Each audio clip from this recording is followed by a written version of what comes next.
Friday, July 31st. I'm Blair Kirchhoff, and let's end this busy week in Kansas City sports with some voices. On SportsBeat KC, the Kansas City Star's daily sports podcast, you'll hear from the always entertaining Chiefs tight end Travis Kelce, who touches on several topics, from the opening of training camp to the COVID-19 precautions taken by he and the team, and the accountability teammates must take after they leave the facility. After Kelce, we'll hear from another Chief, running back Damien Williams. You know by now Williams has opted out of the season. Chiefs beat writer Herbie Teope and I discussed the topic on Thursday's show.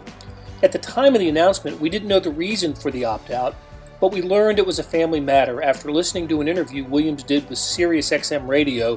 You'll hear a portion of that interview. After a break, we change sports. First, you'll hear from Sporting KC coach Peter Vermes, who took questions after Thursday night's disappointing loss to Philadelphia in the knockout round of the MLS's back tournament. Vermes is top-notch in these situations, rare as they are. He vividly expresses his disappointment without throwing a player under the bus. Other coaches can take a lesson in publicly handling defeat from Vermes. And we'll wrap up today's show with a clip from the starting pitcher in the Royals' home opener tonight, Kris Bubic. Bubic was drafted in 2018, and he's the second member of that class who's been fast-tracked to the majors following Brady Singer. Bubic tells us how he got the news earlier this week that he would get the starting assignment. Okay, so let's start with Travis Kelce, who spoke to reporters on Thursday. We are going to take questions, Trav, and we're going to start with Sam McDowell. Go ahead, Sam. Hey, what's up, Travis? I'm just wondering, obviously you've been in the facility. We can see you're wearing a mask, so you've seen all the COVID protocols. What are your general thoughts about, being back at camp through what's going on right now, and how safe do you feel? I'm not going to lie. I feel pretty good about the situation we have here in Kansas City. I know everyone's not as fortunate to have the head athletic training staff and all the docs that we do here in Kansas City. I get it, but everything that we're checking all the boxes out here in KC, and it's really making us feel at home. And I know it's a league-wide protocol, so it's not just us. Everybody has to follow these guidelines, and I'm just excited to be back in the building with the guys. Let's go to Matt McMullen. Go ahead, Matt. Hey, Travis, thanks for doing this, man. With two dogs fighting. Sorry about that. Been a unique offseason, obviously. Haven't been at the facility at all in quite a while. To be back and just focusing on football with your teammates again for the first time in a while, what's your mentality like heading into this camp and this season? Yeah, it kind of feels like we're behind on the 8 ball here. Just kind of play catch up right now, and it's just good to be around the guys. I mean, the meeting last night, it was long and insightful and informative, but just the small locker room talk that we got to have with some of the guys, catching up with everybody, it's it makes you feel at home. It makes you feel like you're back in the building again with the guys you went out and won it with last year. So it's definitely a good feeling to be back. Let's go to Pete Sweeney. Go ahead, Pete. Hey, Travis, thanks again for taking some time. I was curious, you're entering your 8th camp here. You've been in the league now a long time. What type of things do you think that you could still work on to maybe even improve going into this year? And then other question, Blake Bell has moved on. What are some things that maybe you look for in someone who's going to be your number 2? Well, I'll start with that one first. We have a great room, and Coach Tom Melvin always gets the guys ready to go. I know he's always harping on me to sharpen the tools and get better at your strengths, but also the weaknesses. We have to rise to the occasion, and definitely. It's an all-around mentality of keep learning the offense. Coach Reed is going to do a great job of putting us in a situation to succeed, but we got to learn this offense and know it in and out, just like he teaches it. So it's definitely a fun process, but getting better is it's a year-long thing. It's a career-long thing. You can never be satisfied with where you are. Let's go to Adam Teicher. Go ahead, Adam. Hey, Travis, how you doing? Doing good, Adam. Good. Hey, what does the loss of Larry and of Damien Williams do to the offense? What kind of loss is this for you guys? Man, it hurts, man. It hurts, but at the same time, you can obviously respect both of their decisions. Love those guys. It doesn't make me feel a grudge about either one of them. I totally respect what they're doing. And you know what? I think Coach Reed, Veach, the front office is going to do an unbelievable job of trying to fill that void, and the guys that we have in this locker room can fill that void. I honestly, I truly believe that we have an unbelievable roster, and I'm pretty excited to see how this group molds together. Let's go to Harold Kuntz. Go ahead, Harold. Hey, Travis, hope you're doing well. I know it's been a bit, but when you see the way Arrowhead Stadium's set up, we kind of saw it yesterday, the way it was all with the locker rooms being spaced out and everything. Kind of what is your initial reaction to how it's all going to be with this unique training camp? Because you're so used to St. Joe's, being around, active with the people, but now it's different. It's all you guys. It's enclosed and just the different spacing. What did you think of all that? And then I got to ask you about Mahomes and being number 4, if you will, in the NFL poll. Well, the NFL poll is what it is. I mean, that's it's TV land, man. I don't want to harp on what happens in TV land, but everybody has their opinions and everybody has their favorites. So it is what it is. But I think, like I said earlier, the Chiefs have done an unbelievable job as an organization getting us set up here around our facilities where we're comfortable, we're familiar with it. Obviously, I love St. Joe. To everybody out there, we're going to miss you guys this year, and hopefully we can get back out next year. But for what we have to set up here in Kansas City at the 2 facilities, both the stadium and here at the practice facility, I think it's very safe environment. I feel comfortable as can be going into training camp. Let's go to Karen Kornacki. Go ahead, Karen. Hello, Travis. Hello. Just your thoughts on no preseason games. What will you guys have to do to get ready to start a season when you don't have a dress rehearsal? Well, I think it's going to be an interesting transition, especially for the young guys, the guys that haven't had quite the reps to feel out how fast the game is really going to be.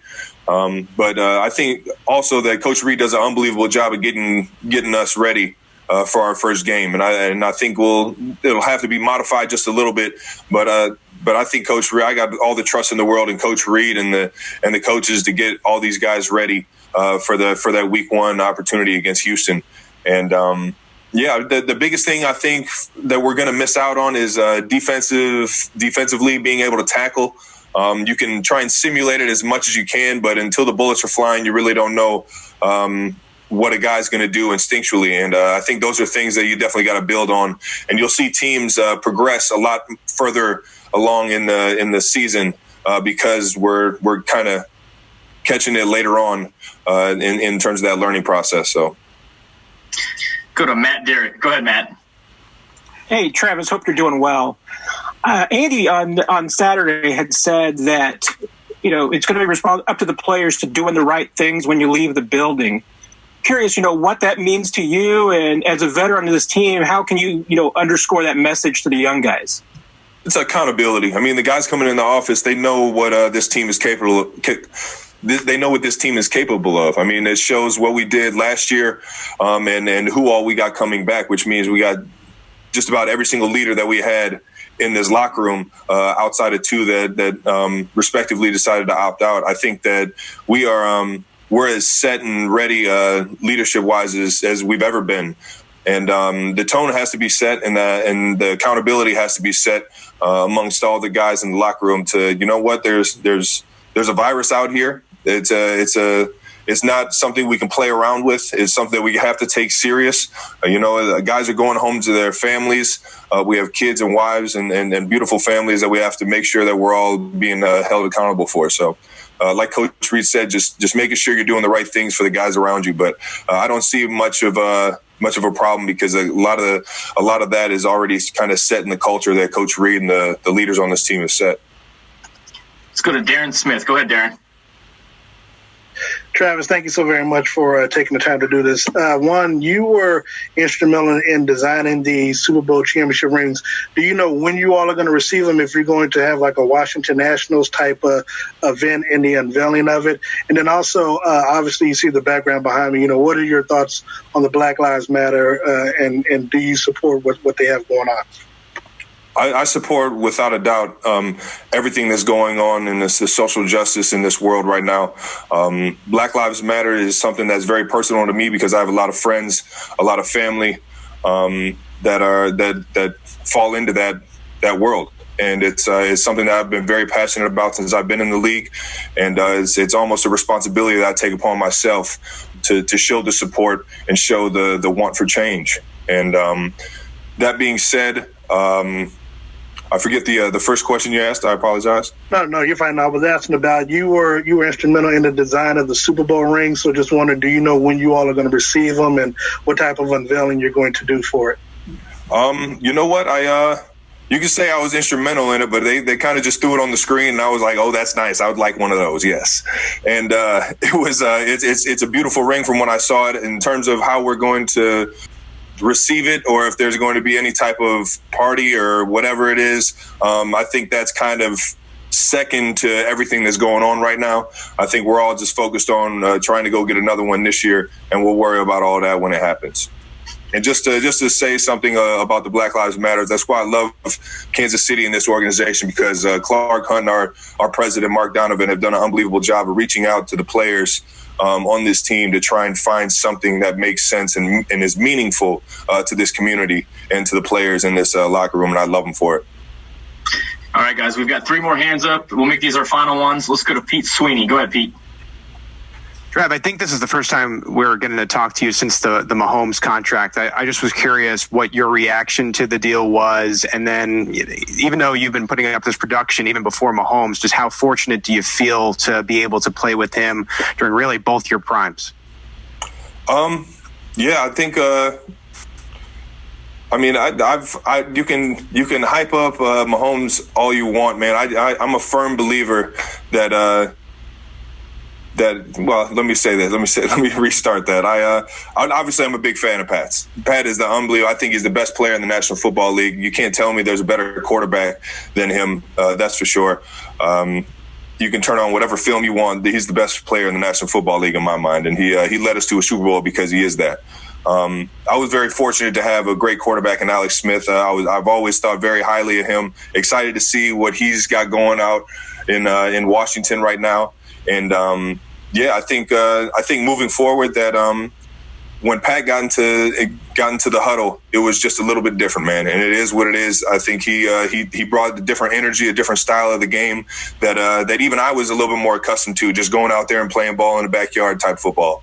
And as he progresses, as he starts to learn more about defenses and gets into the defensive coordinators' minds, I mean, his game is just going to keep going up and up until probably something that we've never seen before, if what he's doing already isn't something that we've seen before. So I think it's a fun time to be a Kansas City Chief, and it's because 1-5 is in the building for sure. Let's go to Nate Taylor. Go ahead, Nate. Hey, Travis, good to see you. We got to listen to Rick Burkholder a few days ago try to explain the process to us as to what's going on at your guys' facility. I'm just wondering, from a player standpoint, how important was it to hear his direction of what you guys would be doing, and just how guys are getting accustomed to the new layout in terms of locker room, and then as many guys as you can try to interact with, even though obviously football is the ultimate team sport? Yeah. I think the biggest key and the biggest message outside of all the guidelines and the precautions, the safety measures that you have to take in the building is don't get lazy. Don't get comfortable in what we're going through right now, because that's when it's going to kind of jump at you and hurt you. And it is what it is. It's a virus that unfortunately we can't control to a certain extent right now, but what we can control is our actions and how we're performing as athletes and what we're doing outside of the building, and we can minimize it as much as we can. And just being accountable and not taking it lightly at all, and making sure we're making the right decisions. Okay, let's go to Steve Walls to close us out. Go ahead, Steve. Hey, Travis, how's it going, man? Steve, what's up, big dog? Not much, man. You talked about holding guys accountable, but just how much of it is just really based on trust, knowing that guys are going to do the right thing away from the team? And also, to the people out there that think that they shouldn't wear a mask, what's your message to them so that football can come back? I think it goes way, way, way beyond football, man. Wearing a mask is if you want to get down to the nitty gritty, it's life or death for a lot of people. And who's to say who's safe and who's not safe, and who's able to get this disease and who's not, or how? It's such a question mark on what's going on with this virus right now, that wearing a mask is the first thing that you can do from saving somebody else from getting it, knowing that you don't know if you have it. because of how it's been rapidly making its way into every single city and a lot of homes in these communities. So it's a scary time, and if you want to be, I say just wear the mask. I won't get into it too much. Just be safe about it. Wear the mask and respect the people around you, just as you would if it was your family member or if it wasn't. Man, act as if you have the virus already, and I think everybody would just be fine going from there. For me, it was just kind of cut straight, simple, right to it. I'm dealing with a family matter. My mom was just diagnosed with cancer, and it's stage 4. So, there was no other, that was my decision, with everything that was going on. And, she was, the only one there for me, I never had the opportunity, to have my dad there. So, my mom is, my rock, my everything. So, during a hard time like this, I think, I should be next to her every step. Well, that is great to hear, Damien, and I'm sorry to hear that, number one, and obviously you'll be her rock as well. And as it relates to football, I mean, for you, football becomes on the back burner. There's no doubt about that, and what you're dealing with your mother, and maybe just touch on that, because it doesn't sound like it was that hard of a decision for you, because you seem to be emerging peace with the Kansas City Chiefs. No, yeah, most definitely. It was hard, I sat down, talked to everybody in, my circle, family and everybody close to me. And, my mom, she just was like, whatever decision, I'm behind you. But at the end of the day, it's hard, football is my life, especially coming off, a championship and wanting to do a repeat, which, I know they're going to handle that. But at the end of the day, it's just something personal, I had to handle. How was Coach with that? I'm sure he was very compassionate about it. Andy's a wonderful human being. Oh, no, yeah, most definitely. I only really got to speak to Brett Veach about it. And, but like I say, everything just was so sudden. This really just happened. And I'm on the phone with you guys right now, so. Hey, it's Blair. We have a special subscription offer for SportsBeat KC listeners, unlimited digital access to the Kansas City Star's award-winning sports coverage. Sign up now for 1 year of Sports Pass for access to all the sports news, features, and columns presented on the kansascity.com site, and it's only $30. That's a 40% savings off our regular rate. Your subscription will automatically renew after the initial term at $50 unless you tell us to cancel. Your subscription helps support the sports coverage of kansascity.com and the Kansas City Star, and that support has never been more important. Please visit kansascity.com/SportsBeatKC offer to get this special offer. And as always, thanks for listening. Welcome back to SportsBeat KC. Now let's hear from Peter Vermes, who called Thursday night's loss to the Philadelphia Union embarrassing after Sporting surrendered 3 first-half goals. The final score was 3-1. After that, we'll hear from Kris Bubic, who will make his Major League debut tonight in the Royals home opener. General thoughts on the game as a whole, and then the second one, thoughts on your defense in the first half specifically. So as the whistle blew, the other team wanted the game, and we as a team, we didn't. We were not in the game. It took 3 goals to wake us up.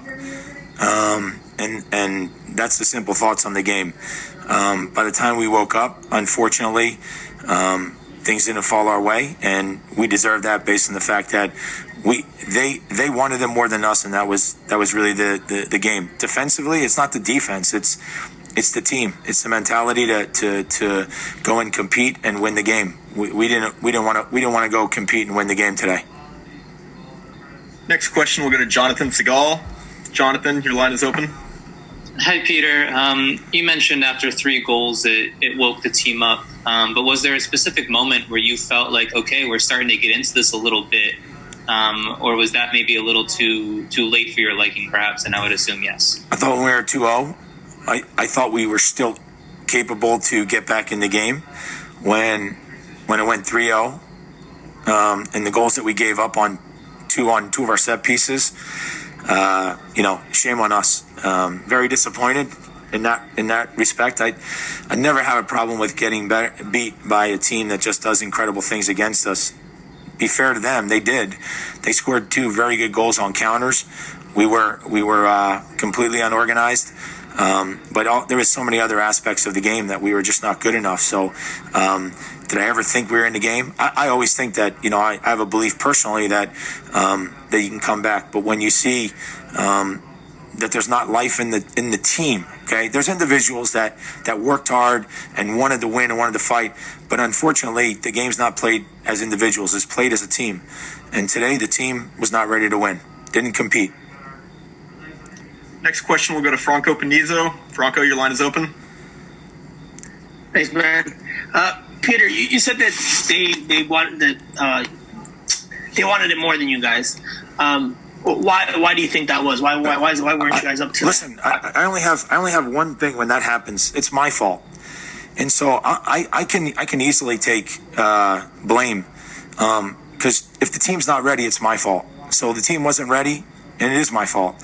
What I will say is, and I will say it this way, is that very, very seldom, as I've been coached at this club, I've gone into a game with our team where they came out and they just weren't into the game. They didn't want to win, especially a knockout round.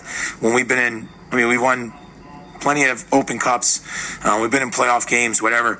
To come out and play the way we did in the first half, it was embarrassing. It was embarrassing, and so that's on me. And I can tell you this.